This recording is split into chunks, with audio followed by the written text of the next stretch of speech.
So, Corey Holcomb is speaking about a situation with Anton Daniels on the show, alright? And now, y'all know my previous coverage of the situation. Initially, watching that shit, man, I wanted to fade. I wanted that boy to go ahead and put hands on Anton Daniels. For one, I think it was enough disrespect to go ahead and do it. But I think that was more likely a thirst for correction.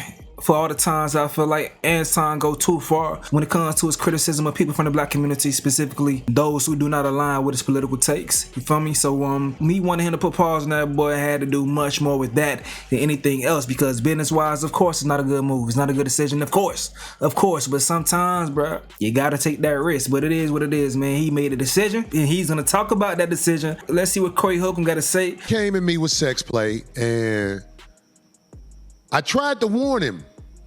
I tried to tell him, you can't play with me like that. So I'm realizing the camera's on me. It's a lot on the line. It's a lot on the line. But he's trying to act like he a man. I bet my life and safety he wasn't a man when I asked D to move and basically sat in his lap. Because if you walk up on a man like that, you could get your eye poked out. You can get sucker punched. You can get all kinds of things done. Look, I would never walk up on a man like I walked up on dude. I knew he was bumping his gums. I knew nothing was going to happen how I walked up on him. But except for like when you arguing with a female. Because that's all he did was yap after he backed up. Because when I first sat down, I was right up on him. Then after that, he kept yapping. A little bit after that, because I kept telling him, I don't do that dick sucking shit. He kept yapping. So I'm like, all right. Say I suck dick again. He folded. That was my out. That was my out. I was like, this is all smoke and mirrors after this. Because I don't know why people who understand life couldn't see. The man was too scared to take his glasses off. He was froze. He just was yapping. Like when you arguing with your girlfriend. The man, look, we're not talking no hypotheticals. I ain't gonna say what I would have did. I heard the man said I was shaking. Okay, if I was shaking, I bet you didn't say that sex play to me again. So I ain't no tough guy. I ain't got time for that. I had a production in Vegas this week where I was on stage joking and singing. I'm the entertainer. But he has mastered a wickedly brilliant way to get people to clickbait what he's doing. And it's a very dangerous way to live. It's a dangerous way to live because the things he did during this week, he really played himself. Because he has nothing else to do but talk crazy and act like he's doing this and act like he's doing that. Homie, well, that, thanks for not beating me up. That's all I got to say. Thanks for not beating me up, dude. All right. Yeah, I'm glad it didn't happen too, because that 30-day ban, then the only place they would have been able to go hear about it really was at his, on his page, really. Whatever would have happened, it would have happened if he was man enough to stick to his conviction of what he came here for. His conviction of what he came here for was to try and catch me off my square. And, I'm a tell him and any advocate of him, and of course the people that root for what we're doing up here, I'm going to tell you this. Why don't you think what he did worked? I mean, it's a few reasons.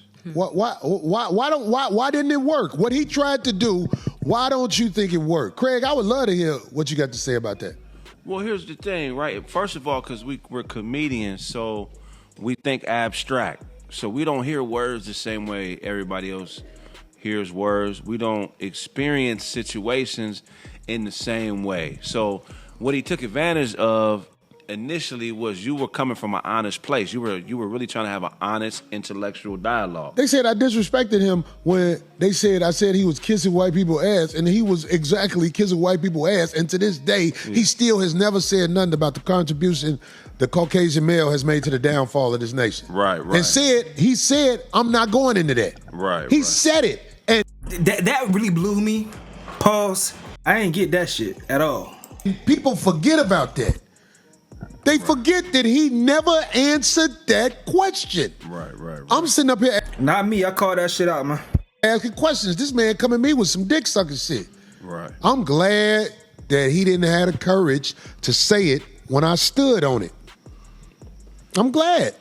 Yeah. I didn't have to call the lawyer in the morning and take that retainer over there. And I don't expect everybody to understand that. It's a lot of people ain't never had to give a lawyer $10,000 at one time. But that's what they start at if you really want a chance to be heard in the courtroom. But when he say he studied you, he knows this. Like, we comedians, we got egos as far as like we used to people sitting down and listening to what the fuck we got to say.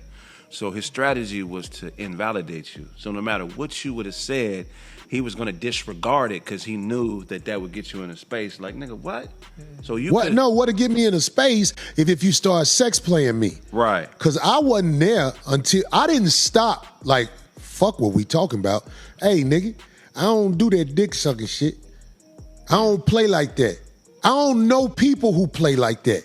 I'm talking about, it ain't nowhere where I'm from. I never seen whole shit like that before. I never saw nobody do nothing like that before. But in the debate world, it's called baiting, opposition.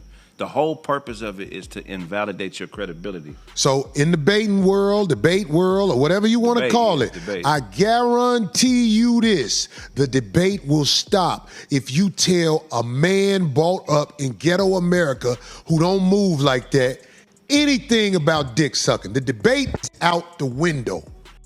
I would say though, seeing Anton's content in the past and the relationships that he built with certain people such as Charleston White, I don't think he approached the situation for solely just a debate. I think he wanted to provoke you to walk into his narratives that he wanted to talk about. I think he thought you was going to be much more in line with him than against him. I think, but how he left the conversation saying that Corey was a pander and all these things, I just don't agree with that when it comes to Corey. I don't think Corey panders at all. I think Corey goes against the grain to a point that it hurts his career. So I don't agree with that. Both of y'all thought it was going to be something positive to come from the interaction. I think, I don't know.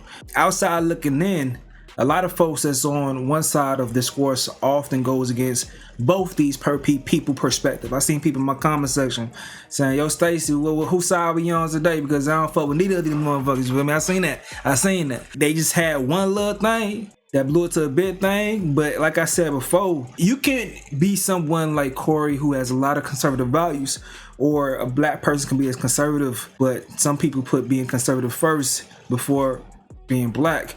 Corey seems to be a person that puts himself being black first. Him being black leads him to a lot of his core values in his mind. And I think Anton isn't bound to that. He has no allegiance to that. He just happens to be black. In my opinion, that's my humble opinion. Y'all may disagree, but that's my humble opinion. It's what's up? Right. What's up? You know what it reminds me of? Remember when Dennis Rodman was in the league and he was dressing crazy? And, you know, I forget who it was. I think it was Alonzo Mourning. And he kept slapping his ass. And Alonzo was like, you know, kind of mad. And he was yelling from the sideline, you a sick man. You a sick man. Because Dennis Rodman knew, okay, this is his limit and this is my limit. My limit on this particular thing is a little further. So let me try to take him in deep waters. He was just trying to take you in deep. But you caught it, though, so it didn't work. Yes. But Dennis Rodman also was in front of cameras. Right. This is what we have to make sure is understood. Some people, when they in front of cameras, they understand this is basically court gear. Right. This is court gear. Yeah. It's proof of what happened. I can't respect all that in front of the camera stuff. No. I respect the work you put in elsewhere. Yeah. Right. But he don't want your respect. He ain't gotta have my respect. Yeah. But I'm just saying, if you want, look, I am not ashamed of my masculinity. All my young guys out there who watching this, they're gonna try to make you think something's wrong with you if you have a line that a batty boy cannot cross. If you have a line where you like, don't play with my sexuality like that, they're gonna make it seem like you're hateful or you're something. You're not hateful, you are a man. You built like that. You're supposed to fold it up as much as you can in this crazy world. But if somebody is testing your manhood like that, man, I'm telling you, man, I don't care how well composed you are. We still animals. All day. Mm-hmm. Don't play with mine, whoever you are. So some people want to say, well, that's all somebody got to do to set you out. I guess. I ain't from that world. Where I'm from, people don't go there with you. Right. But he had the whole place set up, man. I was like, okay. Another thing he depended on, which was error and logic, is called false equivalency. He understands how we was raised, the era we was raised in. He really did study. He understands, the type of environment we came from. So he knows that people are going to take whatever they see and equate it to something because they're not going to have enough understanding of what's going on to make an appropriate decision. So he knows that there's going to be some false equivalency. People are going to think this happened and this didn't happen. And it's nothing. Anybody that's thinking, that has a logical mind, knows the play, they laugh at it. I can't give him credit for shit. Yeah. Because I don't care what you studied. When I was in your grill, you did not say it. That's why I told D to move. I'm like, oh, I'm finna bust this motherfucker. It's real shit. This motherfucker think I'm joking? And I kept getting him out. So I don't care what somebody say. It's the glasses. When you wear glasses, people think you smart. But I think the people that think people that wear glasses are smart are the dumbest people in the world. They put a man on TV. All right, that's where that clip ends right there, man. So let's check out the comments, though. The person right here says, wasn't what he said a direct response to what he deemed as you playing with his manhood, saying he kissing ass, kissing dick, just all in the same genital area. LOL, he was provoked. That's coming from Paige Kennedy, a comedian. So person right here says he got upset like Don Lemon did with Nicki Minaj. Another person says Anton asked him for a fair one outside. Corey turned it down. Corey, you do know that we saw this video. People have it broken down. He didn't say it again because you told him you didn't like that, and he said he respected your platform. You got up and sat next to him and you didn't do anything. He invited you outside. You didn't move. But Corey was the one with all the bark and no bite. Both of you chose to sit there and not fight. Y'all should just work together. And so on and so forth, dog. Excellent thoughts on that situation. They reference a 30-day ban. I know they speaking probably from some experience because it was homie right here, I believe, who stole off on Ari Spears that may have led to some ban. But they spoke about that when it comes to fighting on YouTube, you might get banned. You will get banned more than likely fighting on YouTube if it's not an organized fight. Anton thought he had a friend. Once again, I said that before. One, why would you sit down with him if you're not understanding of how his tactics may be? But I am a person that do like contrasting opinions, having conversations, and trying to find some type of middle ground or seeing how somebody gonna stand on their shit, their opinions and stuff. So I don't feel no type of way about that. And when it comes to Corey, says he just wanted that nigga to say it again. He ain't say it again, so in his mind, he was justified. I seen a lot of that opinions as well in my comment section. People felt like if Anton would have said it again, then that's when Corey would have had a swing on him. I guess both of them had the qualifier set for them to fight. The lines to cross. Anton, if you come outside, we gonna fade. Corey, you say that shit again, we gonna fade. But I ain't gonna lie. In my lifetime, I ain't never had no beefs.